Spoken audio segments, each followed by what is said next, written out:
ಮಂಡ್ಯ ಅಬಕಾರಿ ಇಲಾಖೆ ವತಿಯಿಂದ ಸಂಭವನೀಯ ಬಿಡ್ಡುದಾರರ ತರಬೇತಿ ಕಾರ್ಯಾಗಾರ. ಬೆಂಗಳೂರು ದಕ್ಷಿಣ ಜಿಲ್ಲೆ ಹಾಗೂ ಮಂಡ್ಯ ಜಿಲ್ಲೆಯ ಬಿಡ್ಡುದಾರರಿಗೆ ಇದೇ ತಿಂಗಳ 24ರಂದು ಅಬಕಾರಿ ಸನ್ನದ್ದುಗಳ ಹರಾಜು ಪ್ರಾರಂಭವಾಗಲಿದ್ದು, ಇದಕ್ಕೆ ಸಂಬಂಧಿಸಿದಂತೆ ಸಂಭವನೀಯ ಬಿಡ್ಡುದಾರರ ತರಬೇತಿ ಕಾರ್ಯಾಗಾರ ಮಂಡ್ಯ ನಗರದ ಸ್ಪೋರ್ಟ್ಸ್ ಕ್ಲಬ್ನ ಸಭಾಂಗಣದಲ್ಲಿ ಜರುಗಿತು. ಈ ಸಂದರ್ಭದಲ್ಲಿ ಮೈಸೂರು ವಿಭಾಗದ ಅಬಕಾರಿ ಜಂಟಿ ಆಯುಕ್ತರಾದ ಬಸವರಾಜ ಅಡಪದ, ಮಂಡ್ಯ ಜಿಲ್ಲೆಯ ಅಬಕಾರಿ ಉಪ ಆಯುಕ್ತರಾದ BR ಹಿರೇಮಠ್ ಮತ್ತು ಬೆಂಗಳೂರು ದಕ್ಷಿಣ ಜಿಲ್ಲೆ ಉಪ ಆಯುಕ್ತರಾದ ಬಸವರಾಜು ಸಂದಿಗವಾಡ, DYSP ಸೋಮಶೇಖರ್, ಇನ್ಸ್ಪೆಕ್ಟರ್ ವನಿತಾ ಸೇರಿದಂತೆ ಇತರರು ಹಾಜರಿದ್ದರು. ಬೆಂಗಳೂರು ದಕ್ಷಿಣ ಜಿಲ್ಲೆ ಹಾಗೂ ಮಂಡ್ಯ ಜಿಲ್ಲೆಯ ಬಾವಿ ಬಿಡ್ದಾರರಿಗೆ ಮುಂಬರುವ ದಿನಗಳಲ್ಲಿ 24ನೇ ತಾರೀಕಿನಿಂದ ಆಕ್ಷನ್ ಪ್ರಾರಂಭ ಆಗ್ತದೆ.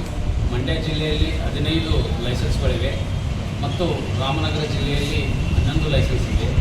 ಇದಕ್ಕೆ ನಾವು ಆಕ್ಷನ್ ಮೂಲಕ ನಾವು ಈಗ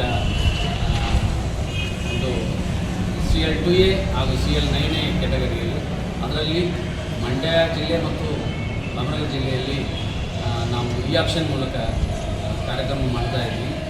ಈ ಸರ್ಕಾರದ್ದು ತುಂಬ ಒಂದು ಮಹತ್ವಾಕಾಂಕ್ಷಿ ನಮ್ಮ ಅಬಕಾರಿ ಇಲಾಖೆಯ ಈ ನಿಂತು ಹೋದ ಲೈಸೆನ್ಸ್ಗಳನ್ನು ಈ ರೀತಿಯಲ್ಲಿ ನಾವು ಚಾಲನೆ ಕೊಟ್ಟು ಅವುಗಳಿಂದ ಅವುಗಳ ಆಕ್ಷನ್ ಪ್ರೋಸೆಸ್ ಮಾಡೋಕ್ಕೆ ಇವತ್ತು ತರಬೇತಿ ಅಂದ್ಕೊಂಡಿದ್ದೀವಿ.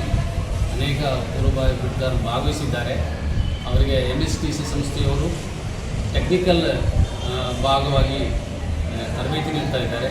ಆಡಳಿತಾತ್ಮಕ ವಿಷಯವಾಗಿ ನಮ್ಮ ಅಬಕಾರಿ ಉಪಾಯುಕ್ತರುಗಳು ನಾವು ಎಲ್ಲ ಅವರಿಗೆ ಮಾರ್ಗದರ್ಶನ ಮಾಡ್ತಾ ಇದ್ದೀವಿ. ಹೆಚ್ಚಿನ ಸಂಖ್ಯೆಯಲ್ಲಿ ಈ ಒಂದು ಕಾರ್ಯಕ್ರಮದಲ್ಲಿ ಒಂದು ಆಕ್ಷನ್ ಪ್ರಕ್ರಿಯೆಯಲ್ಲಿ ಎಲ್ಲ ಆಸಕ್ತರು ಭಾಗವಹಿಸಬೇಕು.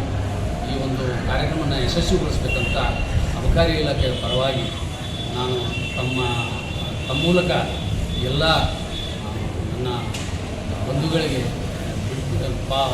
ಬಾವಿ ಬಿಡ್ದಾರರಿಗೆ ವಿನಂತಿ ಮಾಡ್ತೀನಿ. ನಮಸ್ಕಾರ.